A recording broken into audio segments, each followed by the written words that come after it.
Salut à tout le monde, bienvenue à tous et déjà merci d'avoir cliqué sur la vidéo. Vous ne le regretterez pas parce qu'aujourd'hui nous allons réaliser une recette assez facile qui est l'huile de noix de coco fait maison et bio.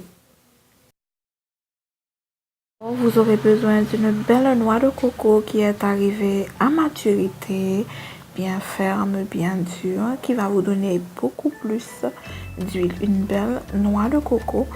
Et aussi, vous devriez disposer d'un couteau avec lequel vous allez casser la noix de coco.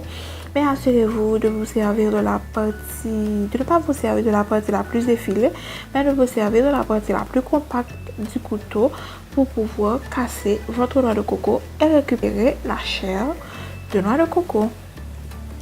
Mais généralement, sur les noix de coco, il y a plusieurs trous apparents et moi, j'ai décidé de percer l'un des trous pour pouvoir récupérer l'eau de coco. Et là, je le mets dans un petit bol pour pouvoir vous la montrer.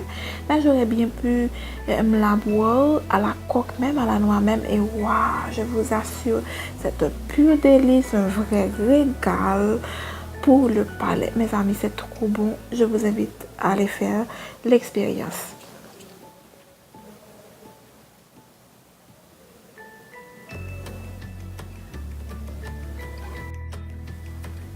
Et là, je m'assure que je récupère toute mon eau afin de ne pas laisser le reste d'eau. Et là, je vais essayer de casser ma noix de coco. Ah, mes amis, un travail très colossal et faites-vous aider si vous estimez que vous en avez besoin. Et là, j'essaie de mettre ma noix en morceaux pour pouvoir mieux la passer au mixeur plongeur. Essayez de la couper le plus petit possible et là j'en mange quelques morceaux. Ah, c'est délicieux les amis, c'est bon.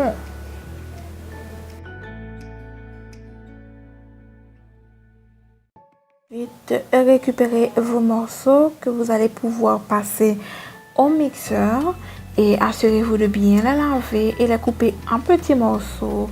Et une astuce les amis, cela va révolutionner votre manière de faire votre huile de coco. Coupez bien le plus possible. Cela va sauver les hélices de votre mixeur. Ça c'est une astuce mes amis, c'est un conseil d'amis. Gardez-la bien. Ensuite, une eau très potable pour que votre huile soit le plus hygiénique possible. Lavez bien, rincez bien.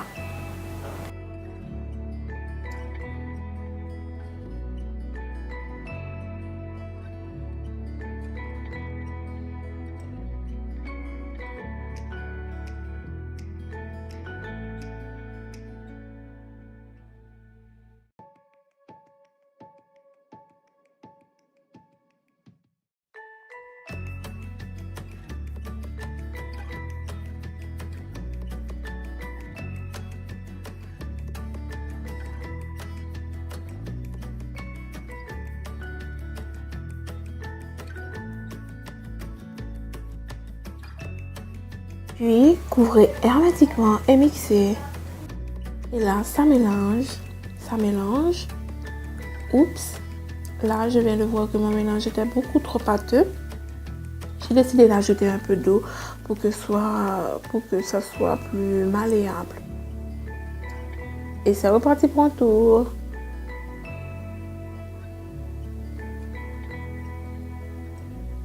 J'ai ensuite décidé d'ajouter les autres morceaux de noix de coco dans mon mélange pour pouvoir faire ceci d'une seule traite. Pas la peine d'en faire et de refaire parce qu'il ne m'en restait pas beaucoup.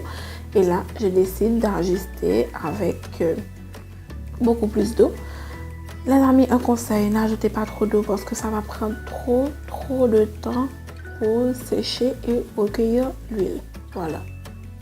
Mixez bien, laissez mixer pendant un bon nombre de temps et là, environ peut-être 2 à 3 minutes.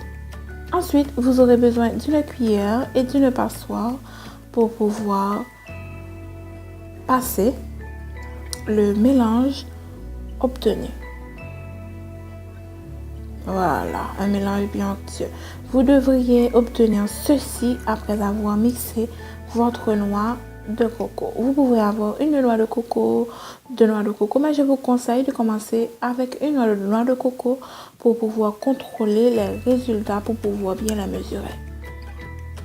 Tadam! Vous obtenez le liquide tant attendu, messieurs, dames. Je vous présente monsieur le lait de coco, bien onctueux, bien crémeux, bien bio. Et si vous voulez vous arrêter à cette étape, vous pouvez conserver votre lait de coco dans des bocaux hermétiquement fermés au réfrigérateur. Mais si toutefois vous voulez passer à l'étape suivante concernant l'huile de coco, allons-y. Mettez le lait de coco dans une casserole et mettez sur le feu. Et là, après avoir recueilli toute mon huile, voilà ce que j'obtiens. Une pure merveille et qui sent très bon. Vous avez réussi avec moi la fabrication d'huile de noix de coco que vous pourrez mettre dans une bouteille hermétique et de préférence foncée, sombre, pour pouvoir conserver votre huile. Et c'est très bon. Bravo!